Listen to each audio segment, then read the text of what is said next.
The skin condition that Aiesha suffers from is called ichthyosis. There are several different kinds. She is lucky. I mean, she suffers from lamellar ichthyosis, and that is probably not as bad as some of the other strains of the condition that I've seen, where life expectancy is also comes into question. So she is lucky in that sense.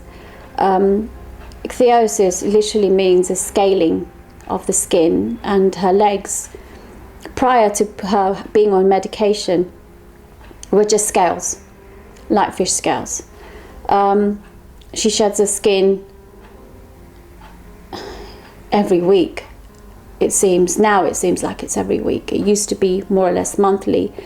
She sheds like a snake, and sometimes we are hoovering 2 or 3 times a day. Sometimes I walk behind her if people are coming with a dustpan and brush, because it needs to be clean when people come. For us it's not an issue, but for the person who's going to have to sit on the sofa after she's been on it is. It's genetic. I have a mutated gene, as does my husband, and it affects 1 in 4 children. She could have just been a normal child. We'd never have known that we were carrying the gene, but she wasn't.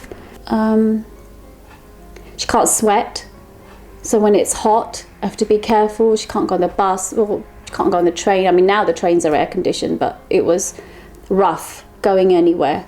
We just had a recent occurrence where she decided to perform in an outdoor venue, 30-degree heat, and she ended up in hospital on a drip because it was too hot. She can't sweat. She passed out and got dehydrated. The winters are quite bad for her. Because of the heating, the central heating is not good for her. Air conditioning is not good for her. So she needs an optimum environment where maybe it's about 20, 22 degrees centigrade, and it's ideal for her. But you don't have that climate all the time. My skin can turn on me, but it does have its good days as well. Sometimes I'll wake up and it will be really bad, and then sometimes I'll wake up and it'll be really good.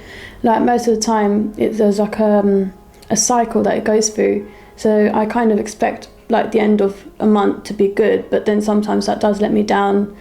When it's really hot, I can't sweat, and then it becomes really difficult to keep hydrated. I have to drink loads of water just like anybody else does, but a lot more.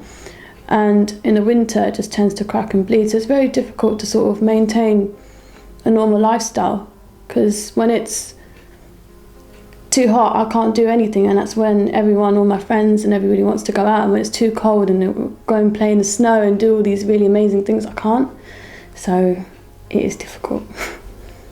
It's not an easy to understand illness, because so many disabilities come with it, but she's not disabled. So you can't categorize her. If people say eczema, they kind of understand. Psoriasis, they understand. Ichthyosis, nobody knows. There's not enough research into it because there aren't that many sufferers. Yeah, I mean, it was only until recently she's under the care of Moorfields Hospital for her eyes, because they're never shut properly.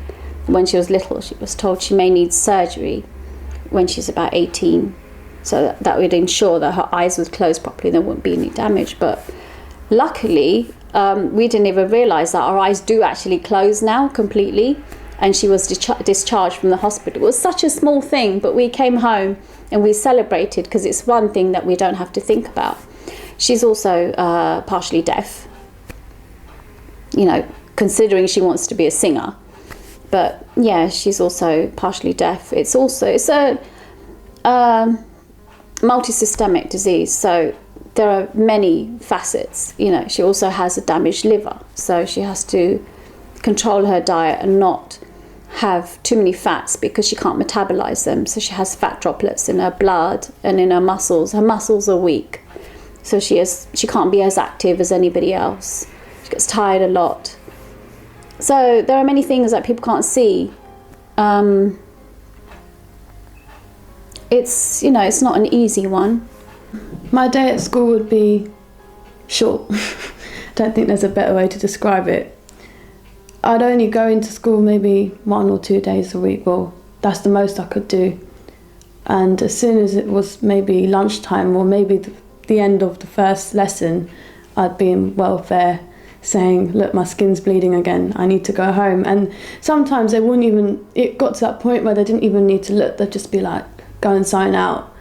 But it was hard it was hard getting them to believe me, because I said it before that it's difficult to always show something. I don't really want to show my back and other body parts to my teachers to prove. I kind of just want them to believe me, but I had to do what I had to do for them to believe me. And it would get messy. I'd come in and then they'd say to me, can't you just clean it up and then go back to class? I'd be like, no, I can't, it's going to bleed again. It will split again, I can't keep doing this. Or my skin will fall off everywhere, and then I'd be sort of cautious about, should I get up or should I just sort of, I'd run out that classroom so no one would know it was me. But of course everybody did know it was me that was leaving it all there. It wasn't even so much how she suffered, it was how people treated her. It was very juvenile, like boys in particular would move away from her or not sit on a chair that she'd sat on, or not touch anything she had touched.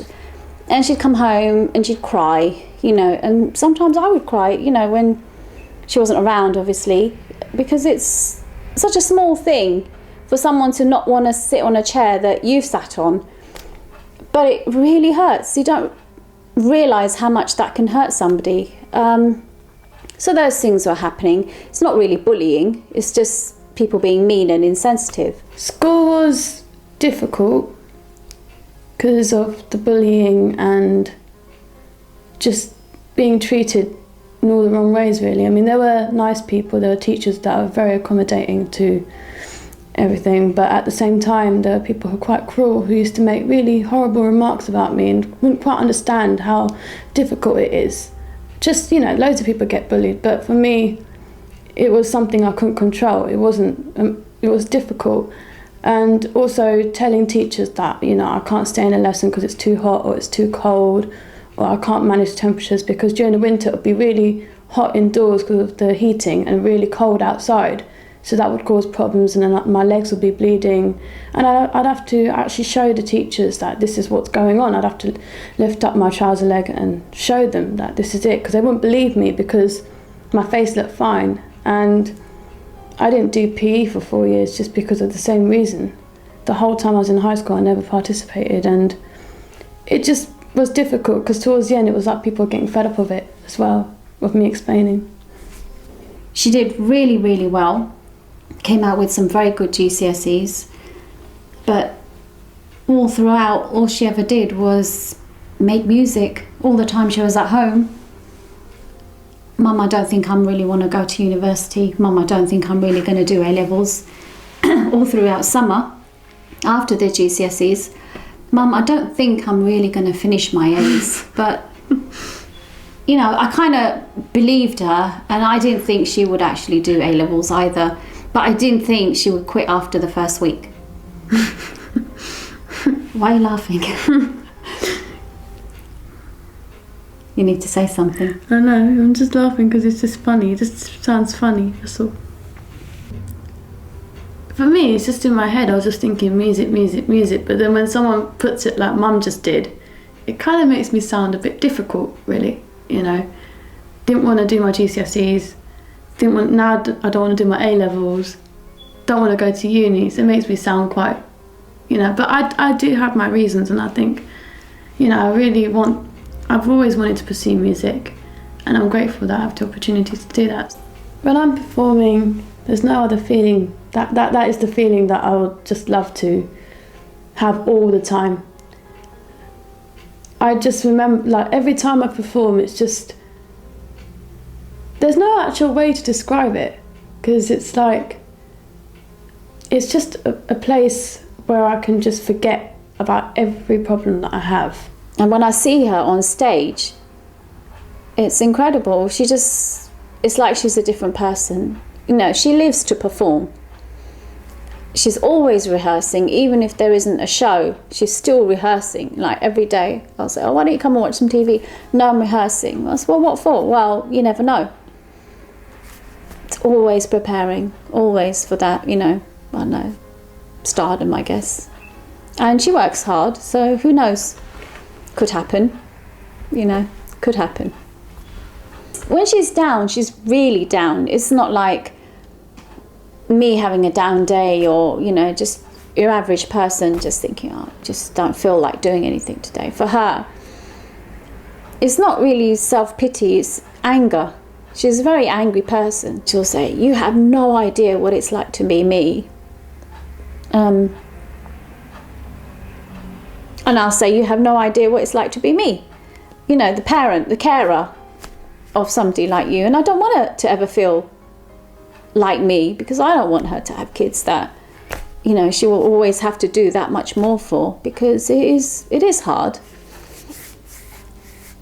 But it's not the skin that's difficult for me to take care of. For her, it's the rage, the anger. That is difficult. Because you can't tell her, look, pull yourself together. Because I don't know what it's like, My down days are very down. My days are either very good or very bad. There's no halfway point. When I'm down, and there's no getting out of it. And it's kind of hard for people to understand, obviously, that I'm here every day drinking water, doing every single thing I can, because of this medication. My hair's all fallen out. I've had to cut it off and grow it back, but it won't grow back properly. And then I've lost a lot. And it's hard because I'm still quite young. And I thought at 16 I'd look a lot different now. But I'm not disappointed in what I look like or how I feel. It's just about making do with what you've got. Because at the end of the day, having long, flowing hair and having flawless skin might not get me the career that I want. Maybe I need to be this way. Maybe I need to be different and unique in my own way. And I'm proud of myself. Towards her GCSEs, we had to make the decision to put her on the retinoids. That was suggested to me 10 years prior to that, and I said no because of the horrendous side effects, right down to osteoporosis at a very early age, infertility issues, or a deformed fetus, early termination, all these things that, a girl who's 16 shouldn't have to think about. And I, as a mum, didn't want to think about it. So we resisted for 10 years, and then school life had gone so bad, and I thought she can't not have any GCSEs. So we put her on the drugs. And that day I cried so much. I cried at the hospital, I cried on the train home. I came home and I cried. I cried so much because I just didn't want to do it. And I did it. And it was only to get her through her education. So she got through her GCSEs. She came out with very good ones. She decided that she wasn't going to pursue education any further. And then I said to her, well, if you're not going to study, you don't need to be on the drugs anymore. I said, I'm not going to come off because I look amazing. And it's my right to look like you. And that is true. So I said, okay, fine. And now she's 18. I can't make any decisions for her now. So she's on them. I don't know if she'll ever come off. I would think, I just wanted to have children.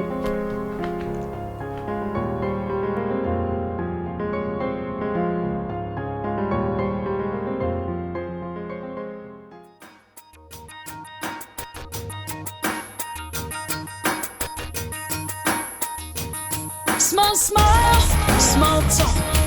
Found cheating and you got caught. Stood tall, lost it all. Pushed on, straight to your downfall. Hate me, it's fate. You and I should never been. So on love, on and on.